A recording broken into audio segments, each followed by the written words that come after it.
Hi hello everyone, मी Chaitu's life रेसिपीमध्ये तुमच्या सर्वांचं मनपूर्वक स्वागत करते। आज मी तुमच्यासाठी खूप छान अशी रेसिपी घेऊन आलेली आहे। ती रेसिपी म्हणजे ही एक ट्रिक वापरून बनवा चौपट फुलणारी रवा कुरडई। चला तर मग आजच्या रेसिपीला सुरुवात करूया। दिसत असेल इथे मी 1 किलो बारीक रवा घेतलेला आहे। तो छान असा धुवून घेतलेला आहे आणि आता यामध्ये मी पाणी ठेवलेला आहे। आपल्याला रवा कुरवडी करण्यासाठी 2 ते 3 दिवस रवा भिजवत ठेवावा लागतो। आता सकाळी 8 वाजलेले आहेत आणि इथे आपण हे झाकून ठेवलेला आहे। हा पहिला दिवस झाला। आता बघूयात दुसऱ्या दिवशीचे सकाळचे 8 वाजलेले आहेत। आता आपण हे झाकण काढून बघून घेणार आहोत। आता तुम्हाला दिसत असेल बघा छान असा आपला रवा फुललेला आहे, आंबायला सुरुवात झालेली आहे।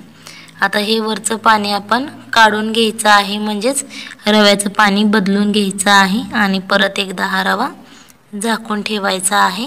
आणि आजचा तिसरा दिवस आहे। आता तुम्हाला दिसत असेल बघा छान असा आपला रवा आंबलेला आहे। याच्यावरचं मी पाणी काढून घेतलेलं आहे। आज आपण कुरवडी करणार आहोत याची। तुम्हाला दिसत असेल बघा तार सुटत आहे, छान असा आपला रवा आंबलेला आहे। आता आपण इथे मगाशी ज्या पातेल्यामध्ये मी रवा भिजवला होता त्याचा अर्ध पातेले मी इथे पाणी घेतलेलं आहे।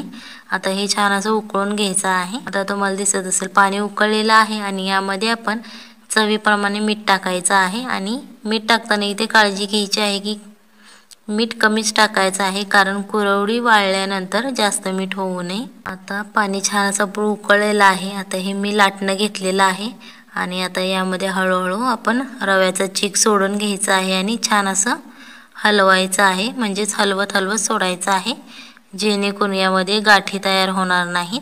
व्हिडिओ आवडत असेल तर व्हिडिओ लाईक करा आणि जर तुम्ही चॅनलवर नवीन असाल तर चॅनलला सबस्क्राईब करा, जेणेकरून येणाऱ्या नवनवीन व्हिडिओचे अपडेट तुम्हाला लगेच मिळतील। हा वाळवणीचा रेसिपी नंबर 1 आहे। पुढेही वाळवणीचे पदार्थ येणार आहेत। आता तुम्हाला दिसत असेल बघा यामध्ये मी अजून थोडंसं पाणी ओतून घेतलेलं आहे। इथे कुरवडी करताना काही टेन्शन घ्यायची गरज नाही। जर पीठ तुमचं घट्ट झालं तर तुम्ही त्यामध्ये एका साईडला पाणी गरम करून टाकू शकता। तुम्हाला दिसत असेल बघा छान असं आपलं पीठ तयार झालेलं आहे। हे पीठ करण्यासाठी कंटिन्युअसली हलवायला लागतं आणि हे 15 ते 20 मिनिटात पीठ आपलं तयार होतं। आता तुम्हाला दिसत असेल बघा तार सुटत आहे, जेणेकरून पीठ आपलं तयार झालेलं आहे, म्हणजेच ट्रान्सपरंट तयार झालं की हे पीठ आपलं शिजलेलं असतं। आणि या कुरवड्या आपण गरम गरमच करायच्या आहेत। आता हा मी शेवगा घेतलेला आहे, हा दाबायचा शेवगा आहे। यामध्ये आता हे पीठ आपण भरून घेणार आहोत आणि छान अशा आपण कुरवड्या करायच्या आहेत। तुम्हाला दिसत असेल बघा एकदम दुधासारखे पांढरं झालेलं आहे, म्हणजेच ज्याप्रमाणे आपण गव्हाच्या कुरवड्या करतो त्याचप्रमाणे रव्याच्या सुद्धा आपल्या पांढऱ्या कुरवड्या दिसतात। इथे मी हा प्लास्टिकचा कागद घेतलेला आहे आणि त्याला छान असं तेल लावून घेतलेलं आहे। आता आपण कुरवड्या करून घेणार आहोत।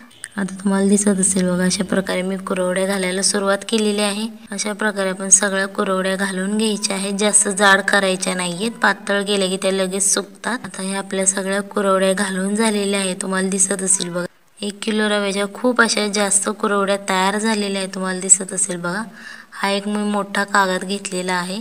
हा कागद पूर्ण भरलेला आहे कुरवड्यांचा आणि इथे थोडीशी मी साडी टाकलेली आहे, त्याच्यावरती राहिलेल्या पिठाच्या मी कुरवड्या केलेल्या आहेत। तुम्हाला दिसत असेल बघा आता तुम्हाला दिसत असेल बघा 20 ते 25 मिनिटे झाल्यानंतर आपल्याला ही लगेच कुरवडी उलटता येते। तुम्हाला दिसत असेल बघा जर तुमचं पीठ छान असं शिजलेलं असेल ना तर लगेच तुम्हाला कुरवडी हातात उचलता येते आणि जर नसेल शिजलेलं तर ते कागदाला चिकटले जातात।